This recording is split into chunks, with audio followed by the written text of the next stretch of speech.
Okay नमस्कार दोस्तों।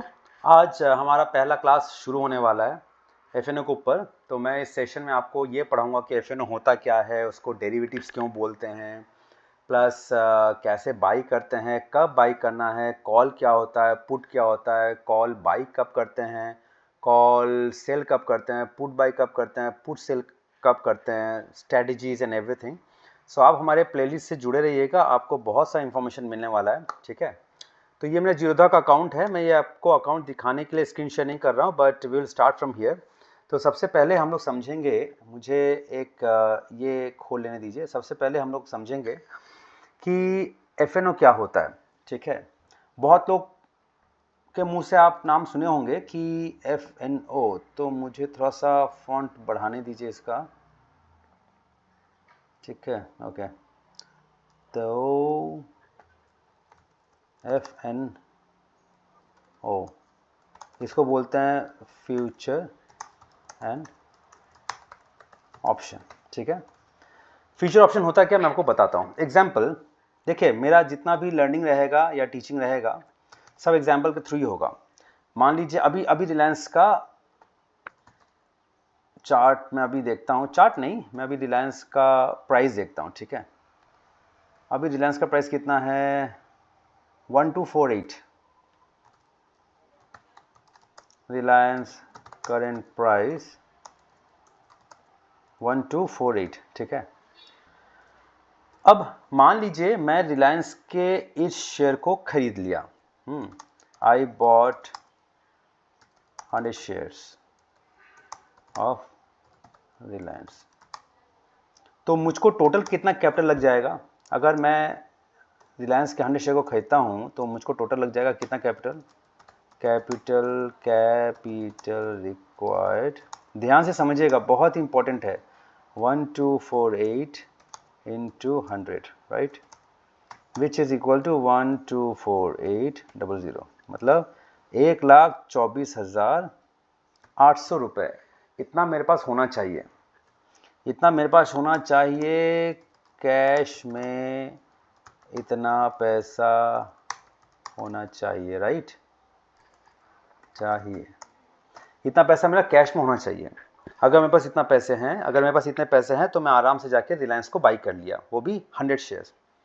अगर मेरे पास कम है तो मैं 10 शेयर्स बाई किया, 1 शेयर बाई किया, 50 शेयर, 1000 शेयर, जैसा मेरे पास कैपिटल में वैसे जाके बाई कर लिया। ठीक है, तो इसको बोलते हैं कैश में बाई करना। आप ये सब टर्मिनोलॉजी सुनिएगा या समझिएगा। ठीक है, तो मैंने क्या किया है, मेरे पास कैश प्राइस रिलायंस का 1248 है और मैंने इसको कैश में बाई किया है। ठीक है, जितना मेरे पास पैसा था उतना जाके मैं डाला और मैं ले लिया। लेकिन अब एक चीज़ बताइए, अगर मेरे पास 1,24,800 रुपये नहीं है तो मैं क्या करूँगा?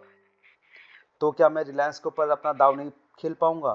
खेल पाऊँगा या नहीं, ये जानने के लिए हम पता लगाएंगे कि एफएनओ में ऐसा पॉसिबल है कि नहीं है। ठीक है, अब मान लीजिए मेरे पास 1,24,800 रुपये नहीं है। मेरा एक दोस्त है, उसके पास पैसे हैं तो उसने 100 शेयर ले लिए। मेरा और एक दोस्त है, उसके पास पैसे नहीं हैं लेकिन उसको पता है कि रिलायंस ऊपर जाएगा, तो वो क्या करेगा?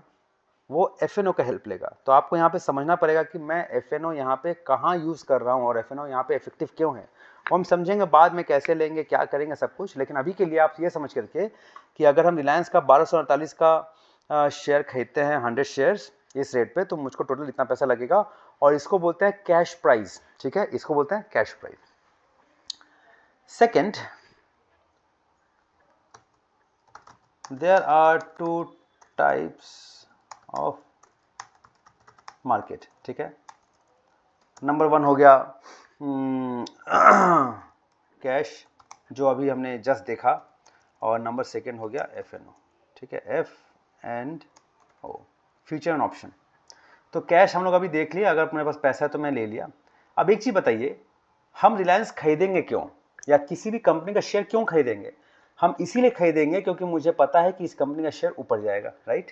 अरे लोग तो इसलिए खरीदते हैं ना भाई, मैं टीसीएस खरीद लिया, मैं बजाज फिनांस खरीद लिया, मैं बजाज ऑटो खरीद लिया, मैं टाटा मोटर्स खरीद लिया, मैं टाटा स्टील खरीद लिया, मैं कुछ भी इसीलिए खरीदूंगा, या कोई भी बंदा ये स्टॉक इसलिए खरीदेगा क्योंकि उसको ये पता है कि ये ऊपर जाएगा। आज 1248 है, कल ये 1250, 60, 70, 80, 1300, 1400 चला गया, मैं अपना 100 रुपये के हिसाब से मेरे पास अगर 100 शेयर हैं अगर, और ये 1300 अगर चला गया है तो टोटल कितना हो जाएगा, 1300 माइनस 1249 जितना भी होता है इंटू 100 कर देंगे, उतना मेरा प्रॉफिट होगा, मैं लेके निकल जाऊंगा, खत्म बात। उसमें से मैं फिर टैक्स दूंगा, एससीटी दूंगा, ये वो दे के जितना भी होता है मेरे पास अल्टीमेटली एक नेट प्रॉफिट निकलेगा और मैं लेके चला गया घर। लेकिन अगर मुझे पता है कि मार्केट नीचे जाएगा, दोस्तों यही है इंपॉर्टेंस ऑफ एफएनओ। अगर मुझे पता है कि मार्केट नीचे जाएगा, मान लीजिए रिलायंस करंट प्राइस 1248 है और ऐसा कुछ हुआ रिलायंस में या किसी भी कंपनी में कि मुझे पता है कि मार्केट क्रैश होने वाला है और यही प्राइस गिर के 1248 से हो जाने वाला है 1000, तो क्या मैं कैश में ऐसा कर पाऊंगा? नहीं, मैं नहीं कर पाऊंगा। मुझे ये पता रहने के बावजूद भी मैं कुछ नहीं कर पाऊंगा क्योंकि ये कैश है। कैश में अगर आपने बाई किया है तो सिर्फ आप एक ही दुआ कर सकेंगे भगवान से कि मार्केट ऊपर की तरफ जाए। अगर आपको पता है कि मार्केट नीचे की तरफ जाएगा तब भी आप उससे मुनाफा नहीं उठा पाइएगा, ठीक है। अब यहां पे आता है पॉइंट, मार्केट अगर नीचे की तरफ जा रही है और उस समय भी अगर आपको प्रॉफिट लेना है तब आप यूज करेंगे एफएनओ का। समझ में आ रहा है? तब हम क्या करेंगे, इसके फ्यूचर को सेल कर देंगे, इसके फ्यूचर को सेल करेंगे 1248 में। कैसे सेल करेंगे मैं आपको सब दिखाऊंगा। ये देखिए, इसके फ्यूचर को सेल कीजिएगा 1248 में, और जैसे ही एक महीने बाद, एक सप्ताह बाद या कभी भी जैसे ही ये 1100 में आए या 990 पे आए या आपके टारगेट पे आए, सेल करना मतलब क्या होता है, देखिए अगर हम किसी भी प्राइस को पहले बाई करेंगे तो हम हमेशा ये मनाएंगे भगवान से कि ये ऊपर की तरफ जाए ताकि मैं बाई कम पे किया हूँ और सेल ज़्यादा पे करूँ। और पहले अगर मैं इसको सेल किया हूँ, क्योंकि मैं कैश में सेल नहीं कर पाऊंगा तो मुझे फ्यूचर में ही सेल करना पड़ेगा। तो कैसे करते हैं वो भी मैं आपको बताऊंगा। अगर मैं फ्यूचर में इसको सेल किया हूँ तो मुझे बाई करना पड़ेगा लोएस्ट प्राइस पे, जितना कम पे मैं बाई करूंगा उतना मेरा फायदा होगा, राइट। तो अगर मैं 1248 पे अगर मैं सेल किया हूँ तो मैं चाहूंगा कि मेरा रिलायंस का जो प्राइस है वो 1248 से और नीचे गिरे, जितना नीचे गिरे उतना मेरे लिए अच्छा है, क्योंकि मैं फिर बाई करूंगा तो कम पे बाई होगा और ज़्यादा पे सेल होगा, राइट। तो ये पॉसिबल कैश मार्केट में कतई नहीं है, ये पॉसिबिलिटी है सिर्फ फ्यूचर में, ठीक है, सिर्फ फ्यूचर में। तो उसके लिए हम क्या करेंगे, ये देखिए एग्जाम्पल में दिखा रहा हूँ क्योंकि हम बाद में और भी बहुत कुछ करेंगे, मैं जस्ट आपको दिखा रहा हूँ। देखिए रिलायंस का फुट, मैं जीरोधा का अकाउंट में दिखा रहा हूँ कि फ्यूचर कैसा दिखता है। रिलायंस का फुट मारेंगे या किसी भी कंपनी के बाद एफईटी मारेंगे फ्यूचर, तो मैं अप्रैल का ले रहा हूँ, तो मैं इसको ऐड कर रहा हूँ पहले, ठीक है। ऐड करने के बाद अभी यहाँ पे ना थोड़ा सा जो प्राइस है वो हमारा जो अभी का जो प्राइस चल रिलायंस से जो चल रहा है उससे थोड़ा सा डिफरेंट रहेगा। वो होता है, वो प्रीमियम का प्राइस होता है, कभी डिस्काउंटेड प्राइस मिलता है, वो हम बाद में समझेंगे, लेकिन फॉर द टाइम बिंग ये आया है। अब इसको हम क्या करेंगे, इसको हम पहले सेल करेंगे। सपोज मुझे पता है कि मार्केट यहाँ से और 100 पॉइंट गिरने वाला है या और 2-3% गिर जाएगा इस महीने में, तो मैं क्या करूँगा, मैं फ्यूचर को ऐसा सेल करूँगा।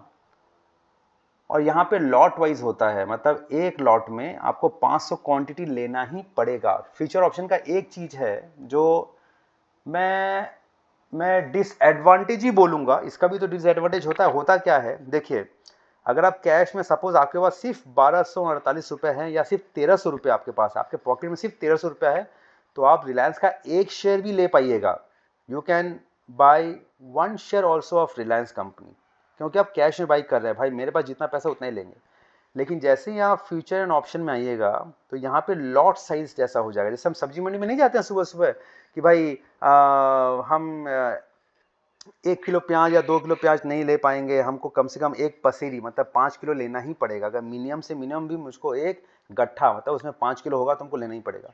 अब आलू मान लीजिए ये हो गया प्याज के लिए, तो प्याज समझ लीजिए आप रिलायंस हैं, तो एक लॉट मतलब एक गट्ठा 5 किलो है, तो यहाँ पे कितना है, रिलायंस मान लीजिए हमको मिनिमम 500 क्वांटिटी लेना ही पड़ेगा। यहाँ पे देखिए लॉट लिखा हुआ है 1 लॉट, एक लॉट में यहाँ पे बाय डिफॉल्ट 500 क्वांटिटी आती है, तो मुझको इतना तो लेना ही पड़ेगा, बाकी जो भी हो, ठीक है, मैं इसको कम नहीं कर सकता, राइट। अब जैसे मान लीजिए टीसीएस, मैं एग्जांपल दे रहा हूँ, टीसीएस अभी TCS का फुट, अप्रैल का फुट, अगर मैं इसको ऐड करता हूँ तो यहाँ पे अगर मैं इसको सेल करता हूँ तो देखिए यहाँ पे 175 क्वांटिटी, तो इसके TCS के लिए ये 175 क्वांटिटी है। जैसे आप समझ रहे हैं ना, प्याज के लिए मुझे एक पसेरी लेना ही पड़ेगा, ठीक है, 5 किलो से कम मुझको प्याज नहीं मिलेगा। मान लीजिए मैं आलू लेने गया या मैं चावल लेने के लिए गया, तो चावल में दुकानदारों ने बोला है कि बॉस आपको मिनिमम 20 किलो लेना ही पड़ेगा, तो वो हो जाएगा एक लॉट का दाम। तो यहाँ पे एक लॉट में 175 क्वांटिटी है TCS के लिए, रिलायंस में एक लॉट के लिए 500 क्वांटिटी है। इसी तरीके से जितने भी स्टॉक्स हैं उनका जो लॉट साइज़ है वो डिफरेंट डिफरेंट है, ठीक है ना, तो सबका लॉट साइज सेम नहीं रहेगा। किसी किसी का अगर हुआ तो हो सकता है, क्योंकि बहुत से स्टॉक्स हैं, लेकिन सेम नहीं रहता, ठीक है। तो this is well decided by them itself. तो एक लॉट पे इतना होगा। तो अगर मैं सेल कर रहा हूँ तो यहाँ पे मैं अपना प्राइस दे दिया और फिर मैं आराम से इसको सेल कर सकता हूँ। अगर उस प्राइस पे मेरा आ गया मार्केट तो मेरा परचेस हो जाएगा। इट्स प्रीटी इजी, ठीक है। तो फ्यूचर एंड ऑप्शन का, फ्यूचर का आपको डिसएडवांटेज क्या दिखा कि आपको लॉट साइज है, आपको लॉट साइज पे टिके रहना है। अगर लॉट साइज मतलब आपको उतना क्वांटिटी मिनिमम लेना ही है। और लेकिन हाँ, मार्केट अगर आपको पता है कि नीचे जाएगा, एडवांटेज है, अगर नीचे जाएगा तो हम इसको पहले सेल कर देंगे, फिर जब भी फ्यूचर में बाई करने का मौका मिला कम प्राइस पे बाई करेंगे तो मेरा वो प्रॉफिट हो जाएगा, डिफरेंस। और कैश में एडवांटेज क्या है कि मेरे पास अगर उतना ही पैसा है, मान लीजिए मेरे पास 1300 रुपये ही है, तो मैं फिर भी एक शेयर बाई करके तो मैं आगे बढ़ सकता हूँ, ठीक है। मुझे ऐसा नहीं है कि मुझे 50 मिनिमम करना ही पड़ेगा या 500 मिनिमम करना ही पड़ेगा। लेकिन हाँ, इसमें यह है कि अगर मैं ज़्यादा स्टॉक बाई करना चाहता हूँ तो मुझे पूरा पैसा लगेगा कैश में, और कैश में बाई करने से मैं नीचे का नहीं सोच पाऊँगा। मुझे हमेशा भगवान से प्रे करना पड़ेगा कि मार्केट ऊपर की तरफ ही जाए ताकि मेरा मुनाफा हो। लेकिन फ्यूचर में क्या है, आप अगर मार्केट ऊपर भी जा रहा है तो भी आप फ्यूचर बाई कर लीजिए, तो ऊपर की तरफ जाएगा तो आपका प्रॉफिट है। और अगर मार्केट नीचे की तरफ जाएगा, आपको पता है कि मार्केट क्रैश होगा या कोई पर्टिकुलर शेयर क्रैश होगा, तो आप उसका फ्यूचर सेल कर दीजिए, तो आप दोनों ही एंड में प्रॉफिट कर सकेंगे। ये है फ्यूचर एंड ऑप्शन का मतलब एडवांटेज, ठीक है। ये हो गया पहला चीज। अब हम एक छोटा सा चीज समझेंगे, इस वीडियो को ज़्यादा बड़ा नहीं बनाएंगे क्योंकि हम ऐसा करते करते बहुत सारा वीडियोस बनाएंगे जो आपके लिए बहुत ईजी रहेगा, ठीक है। देखिए, future and option is also known as derivative market, sorry for the spelling, derivative market.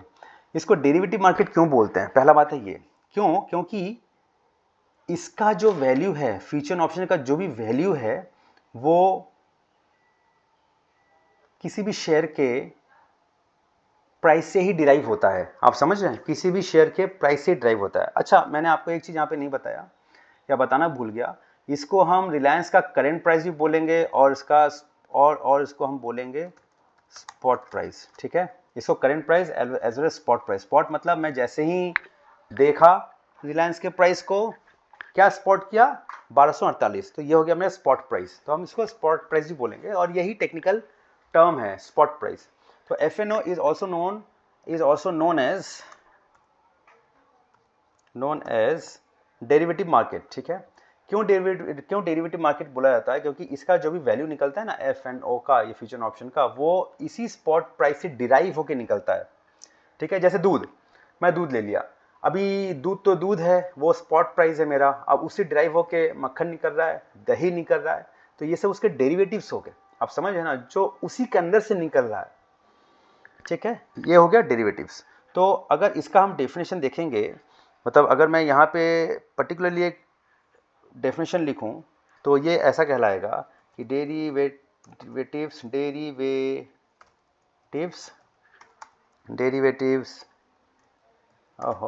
Are financial, इसको देखिएगा ध्यान से, ठीक है, contracts that derive their value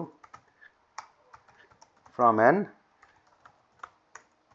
underlying asset, ठीक है। अंडरलाइन एसेट बोल सकते हैं या तो स्पॉट प्राइस, ठीक है, दोनों में से कुछ भी ले ले। Derivatives are financial contracts that derive their value from an underline asset. Underline asset मतलब जो स्पॉट प्राइस है वहां से डिराइव होके, साफ साफ पता चला वहां से डिराइव होके मेरा एफएनओ का वैल्यू देता है। ठीक है, तो इसमें कौन कौन से आ जाते हैं डेरिवेटिव्स में, जैसे कोई भी स्टॉक्स का हो सकता है, ठीक है, इंडाइसिस का हो सकता है। इंडाइसिस मतलब क्या होता है? इंडाइसिस मतलब होता है Nifty, bank Nifty and so on. ठीक है, फिर आपका हो गया कमोडिटीज, फिर आपका हो गया करेंसीज, ठीक है, एंड सो ऑन। ठीक है, ये सब एग्जाम्पल है। तो अभी हम जो पढ़ रहे हैं वो स्टॉक्स का है, स्टॉक्स का डेरिवेटिव्स हुआ है। ठीक है, तो ये है प्रॉपर एफएनओ का बेसिक्स। अभी आप नेक्स्ट जब सेशन में जाइएगा तो आपको और भी डीपली पता चलेगा, बट अभी के लिए इस सेशन में हमने क्या सीखा कि एफएनओ क्या है, एडवांटेज क्या है, डिसएडवांटेज क्या है, एफएनओ एंड कैश में डिफरेंस क्या है, और एफएनओ को एफएनओ क्यों बोलते हैं, फ्यूचर और ऑप्शन, फ्यूचर का एडवांटेज क्या है, डिसएडवांटेज क्या है, कैश का एडवांटेज क्या है, डिसएडवांटेज क्या है, हम फ्यूचर पे कब काम करेंगे और कैश पे कब काम करेंगे। ठीक है, अगर मार्केट में एक बार और समराइज कर दे रहा हूँ, अगर मार्केट मुझे पता है कि ऊपर की तरफ जाएगी और मेरे पास बहुत पैसे हैं तो मैं डायरेक्ट जाके कैश में परचेस कर लूँगा शेयर। ठीक है, और मार्केट ऊपर गया और मुझे मुनाफा हो गया, लेकिन मुझे पता है कि मार्केट नीचे जाने वाला है और मुझे अच्छे से पता है कि कैश में या स्पॉट में मैं ऐसा कुछ भी नहीं कर पाऊँगा कि मार्केट नीचे जाए और मैं प्रॉफिट कमाऊं। तो मैं क्या करूंगा, मैं फ्यूचर को सेल कर दूंगा। जैसे कि आपने यहाँ देखा, मैं फ्यूचर को आराम से सेल कर सकता हूँ। फ्यूचर को कैसे लगाते हैं, कंपनी का नाम दीजिएगा और FUT लिखेगा, FUT मतलब फ्यूचर लिखेगा तो आपका आ जाएगा। जिस भी महीने का फ्यूचर सेल करना चाहते हैं उस महीने के फ्यूचर को यहाँ पे ऐड कर लीजिए and then you can go for sale, आप सेल कर सकते हैं। ठीक है, हाँ, इसका डिसएडवांटेज क्या है कि फ्यूचर में आप को लॉट के हिसाब से काम करना पड़ेगा। आप ये नहीं कि एक क्वांटिटी दो क्वांटिटी को सेल कर दिया या बाई कर लिया, ऐसा नहीं कर सकते। एक पर्टिकुलर आपका लॉट साइज रहेगा। लेकिन हाँ, शेयर के समय जब आप कैश में काम कर रहे हैं तो आप एक शेयर भी बाई कर सकते हैं, ये उसका एडवांटेज है। ठीक है, फ्यूचर ऑप्शन को डेरिवेटिव मार्केट भी बोलते हैं और इसमें हम एक चीज है लेवरेज मार्केट भी बोला जाता है। ठीक है, it is also known as leverage market. इसको लेवरेज मार्केट भी बोला जाता है। Leverage market in the sense, मेरे पास अगर मान लीजिए एक्स अमाउंट है, मेरे पास एक्स अमाउंट है, ठीक है, एक्स अमाउंट है पर मैं 10x अमाउंट तक का ट्रेड ले सकता हूँ। ठीक है, तो इसको बोलते हैं लेवरेज। हम लेवरेज भी ले सकते हैं मार्केट से। कैसे लेते हैं, क्या करते हैं, मैं सब आपको बताऊंगा। लेकिन हाँ, अगर मेरे पास मान लीजिए 10 रुपये हैं और मैं 10,000 या मान लीजिए मैं 1,000 रुपये तक का ट्रेड करना चाहता हूँ तो भी मैं कर सकता हूँ। मेरे पास है नहीं, मेरे पास 1,000 रुपये है नहीं, मेरे पास सिर्फ 10 ही रुपये अकाउंट में है, लेकिन मैं उसका 5 टाइम्स या 10 times depending on your broker stuff, मैं ये लेवरेज ले सकता हूँ और मैं उतने पैसे का, उतने बल्क पैसे का मैं ट्रेड कर सकता हूँ। लेकिन हालांकि मेरे पास है कम पैसे। ठीक है, अगर मेरा डायरेक्शन और प्रेडिक्शन एकदम सही है तो मैं लेवरेज में पैसे लेकर भी मैं अच्छा मुनाफा कर सकता हूँ और ये ही पॉसिबल है सिर्फ फ्यूचर ऑप्शन में। ठीक है ना, तो इसलिए इसको लेवरेज मार्केट भी बुलाता है। ठीक है, इसी के साथ मैं अलविदा लेता हूँ और मिलते हैं फिर अपने नेक्स्ट वीडियो में। Thank you. सॉरी गाइस, ये मैं ऐड करना भूल गया, मतलब आपको वो वाले वीडियो में नहीं दिख रहा होगा, तो उसके लिए मैं ये वाला आपको ऐड कर दे रहा हूँ। ठीक है ना, मतलब यहाँ से आप देख सक रहे होंगे F N O future option, Reliance current price अगर इतना है, आई बॉट 100 शेयर्स। तो ये जो मैं एक्सप्लेन किया हूँ वो वीडियो में नहीं आ पाया फॉर सम रीज़न, तो ये आपका वीडियो है। ठीक है, तो आप यहाँ से एक बार देख लीजिएगा मैं आपको जो भी पढ़ाया हूँ, ताकि आपको थोड़ा सा हेल्प होगा, मतलब थोड़ा सा आप एक बार देख लीजिएगा तो आपको पता चल जाएगा। क्योंकि मैं वहाँ पे बोल रहा हूँ और टाइप कर रहा हूँ और due to some reason it was not coming in the video, so later on I checked and got to know. तो अभी तो आपको दिखेगा, तो आप प्लीज़ उसको थोड़ा ये कर दीजिएगा और मैं नेक्स्ट वीडियो से ट्राई करूँगा कि दोनों एक ही वीडियो में दिखें। ठीक है, चलिए, थैंक यू।